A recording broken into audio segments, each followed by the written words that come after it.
ఈ 56%లో సామాజిక వెనుకబాటుతనానికి గురవుతున్నట్టు హిందూ సమాజం ఉన్నది, సామాజిక వెనుకబాటుతనానికి గురవుతున్నట్టు ముస్లిం సమాజం కూడా ఉన్నది.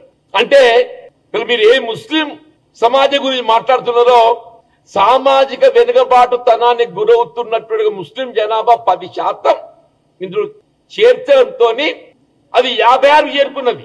Suppose if you take out the 10% of socially backward Muslim, it will come to only 46. 56లో 10 తీస్తే ఎంత అవుతుందన్నా 46 అవుతుంది. అంటే 46 ఉన్నటువంటి యొక్క సామాజిక వెనుకబాటుతనానికి గురవుతున్న వర్గాలకు 42% రిజర్వేషన్ కల్పించడం సాధ్యమవుతుందా?